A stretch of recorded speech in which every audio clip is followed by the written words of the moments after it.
Anything to discuss?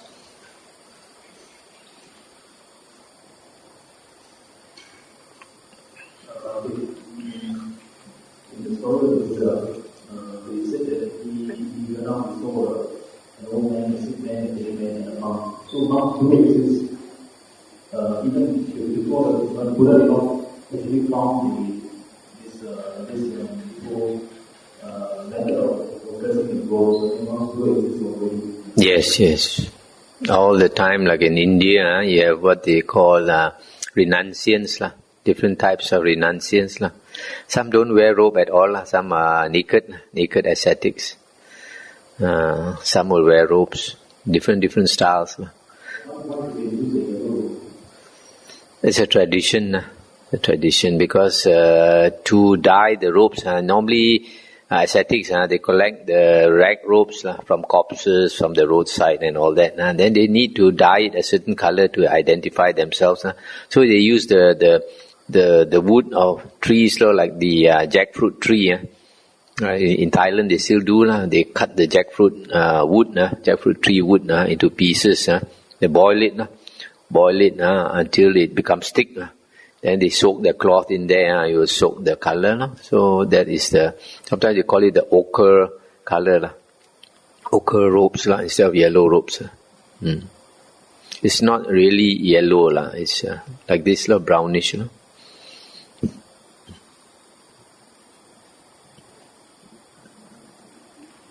Okay. This is a discrepancy between the earlier Digha Nikaya and Digha Nikaya. So if there's no consistency, then other people will be confused. Yes, that's why you have to study more. When you study more, then you will find that like this sutta, talking about the 32 marks of a great man, it's not important. It doesn't help you to become enlightened. So you just ignore it. What is helpful, which is part of the Noble Eightfold Path, then we take notice. Suttas like this, you find that you can tell if you are experienced enough. If you are not experienced enough, then you can't judge. So you have to study the suttas again and again. Then when you can understand the suttas, then you know what is essential.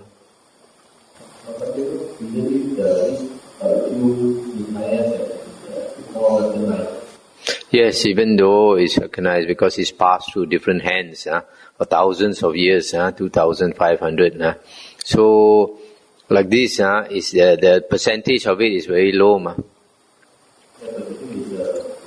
During the Buddha's background, I think some few members between the king and the ordinary person.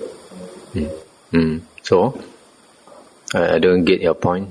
So if let's say he's enjoying life for peace and those people mild, so it's different for a person because it's a man's son.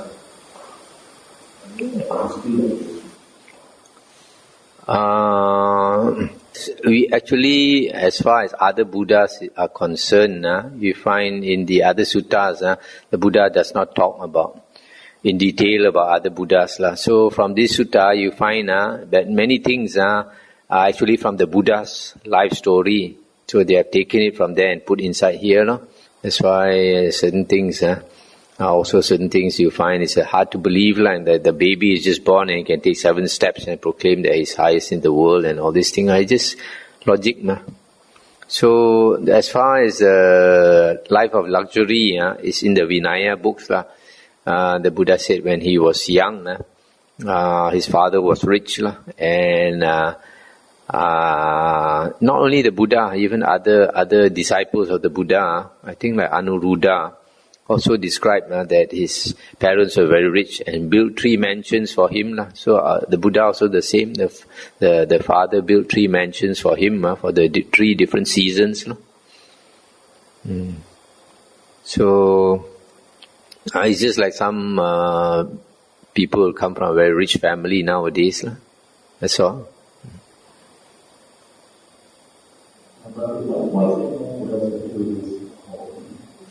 Because you don't need it, ma. During the Buddha's time, were there any Buddha statues? There are no Buddha statues. And Buddha statues appeared in India, starting in Gandhara, 500 years after the Buddha's passing away. And the Buddha foretold that his true Dhamma will last for 500 years, meaning it is unpolluted for 500 years.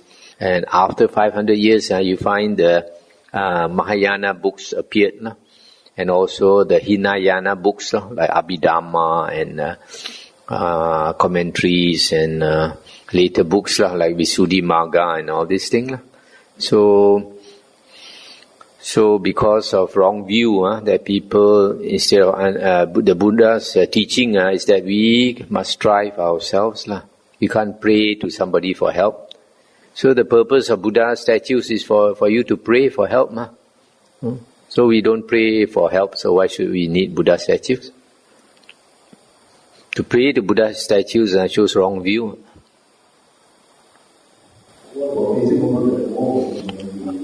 That is because of India.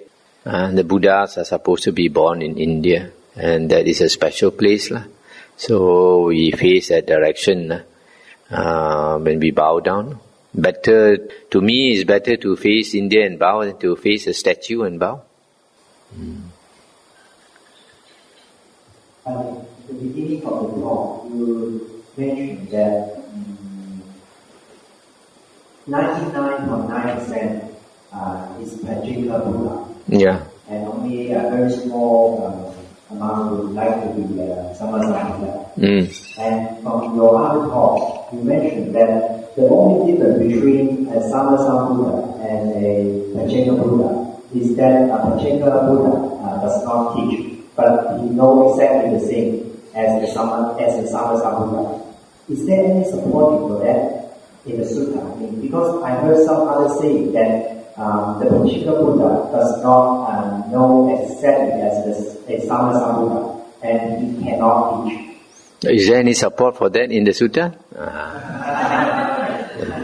But in the Suttas and the Vinaya books, we find that the Buddha, our Buddha, Sakyamuni Buddha, he, as this last sutta mentioned, when he contemplated the beings in the world, he found that the beings in the world, we like to follow our tendencies, and our tendencies, meaning our greed, hatred and delusion. And to cultivate the spiritual path, you are going against your natural tendencies. Just like to swim upstream. To swim upstream the river is extremely difficult. To follow the stream and flow along the river and go downstream is very easy. So most beings, we want to choose the easy path. We just follow our tendencies and let the stream of life carry us. We don't know where we are going, we just keep going. But the spiritual path is to swim upstream, to go to the source. And that is very difficult. So even our Buddha, Sakyamuni, in the Vinaya books, it is mentioned that he determined not to teach. And then this Mahabrahma came down and pleaded with him, because this Mahabrahma was a monk in the previous life, under the previous Buddha, Kassapa. So he could recognize when the Sammasambuddha appeared. So he pleaded with the Buddha 3 times. Then the Buddha contemplated again and then decided to teach. That shows if the Buddha did not teach, he would have become a Pacheka Buddha. So he's the same person whether he teaches or he doesn't teach. Just that one moment he decides not to teach, another moment he decides to teach. So isn't it the same?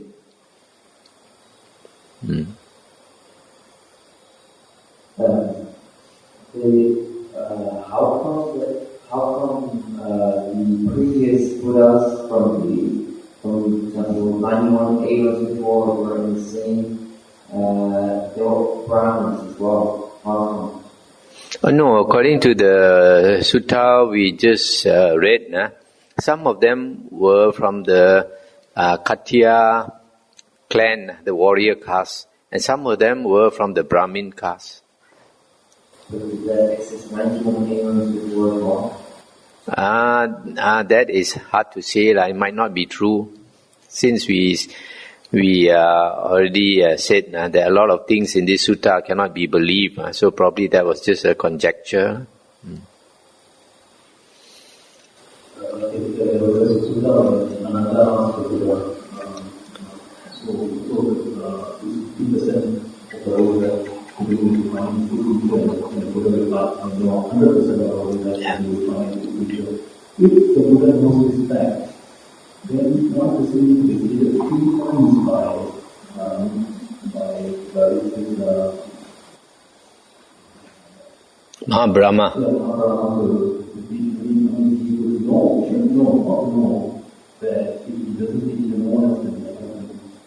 Yes, he knows, but he also knows that every person has his time. Every person has his time. And there's an Indian saying, when the disciple is ready, the master will appear. So, because each person has our own time, when your time is due, you will meet the teacher. We all progress in stages. You see, even the Buddha taught the Dhamma. How many people became enlightened? How many people became Arya? How many people interested in his teaching? Not many. Like nowadays, you have the Buddha's words in the Nikayas. How many people bothered to read and understand? Very few. So it's because very few people are interested that most Buddhas, even though they know there are some people are interested, but then to go around looking for disciples is not easy. One day when you become enlightened, then you tell me whether you should teach or you should not teach. It will be like 99.9% of them. No, you won't teach. No.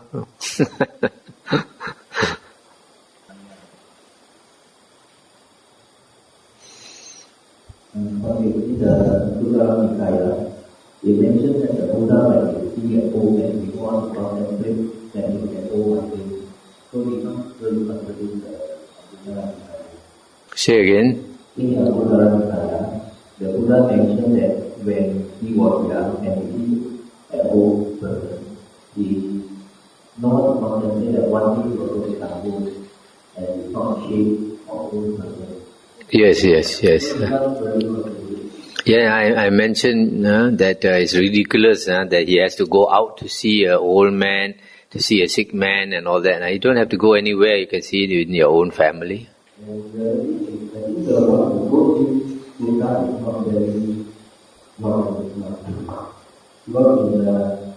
1.7, mentioned in the time of the Lord Buddha, the lifespan was 80,000 years. Then in the Theravada, 2.5. After many hundreds of thousands of years, how can we live hundreds of thousands of years and lifespan is 80,000? Yeah, contradiction. Yeah, it's okay. There are so many services in terms of our Buddha, and also the origins of Buddha. Probably one thing was to inform the fresh students the history of Buddha,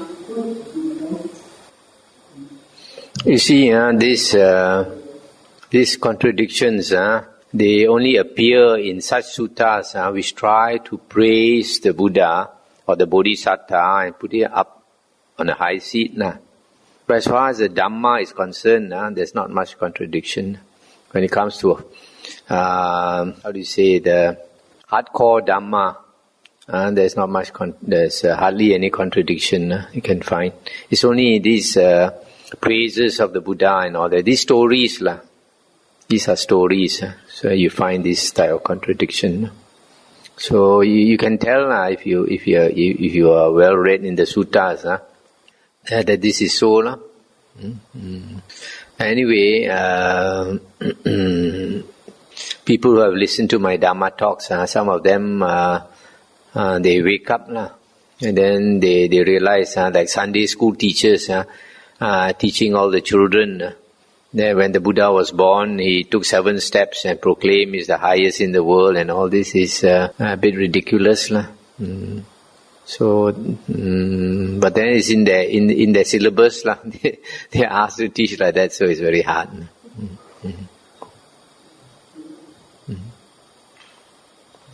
So you find that the people who draft all these syllabus for the children and all that, they are not knowledgeable about the suttas. The book written down 500 years after Buddha's death. And Buddha said that 500 years after his death will be concluded. So how much concluded are they? How much concluded are they? As I just mentioned just now, the pollution is mainly in the stories. As far as the Dhamma is concerned, there is not much pollution, except in the later books like Abhidhamma, commentaries. You find in the later books like we know that the Abhidhamma and the commentaries are later, because if you look at this period, the 500 years after the Buddha's passing away, we find within this 500 years, you have this King Asoka in India. And King Asoka, he was a great supporter of the Dhamma. So he wanted people to know the Buddha's words. So he made these stone pillars. Like every kilometer by the roadside, he'll have these stone pillars. And he got these workmen to carve on the pillars the words of the Buddha. And it's mentioned now that they have dug up these pillars in India. It is mentioned that during Emperor Asoka's time, there were 5 Nikayas. Digha Nikaya, Majjhima Nikaya, Sangyutta Nikaya, Anguttara Nikaya, and the Khuddaka Nikaya. Khuddaka means the minor collection or the small collection. So during the Emperor Asoka's time, it was a small collection. But from Emperor Asoka's time until now, they have added books to it. So it has become a major collection. In this Khuddaka Nikaya, we find 6 books do not contradict the earlier Nikaya. So we accept 6 books as reliable, but not the other books in the Khuddaka Nikaya. This Japanese scholar, Professor Akira Hirakawa, he has done a lot of research, and he says that our Pali Suttas, among all the suttas, our Pali Suttas are the most pure from the Emperor Asoka's time until now. It's the most pure. And then if you study the suttas, then you find that there are some little pollutions like this sutta. All those that have stories, you don't bother about. Things like the 32 marks of a great man, not important at all, doesn't help us to become enlightened. So we don't have to believe whether it's true or not. Even if it's true also, we don't bother to remember it, because it doesn't help us on the spiritual path. Shall we end here?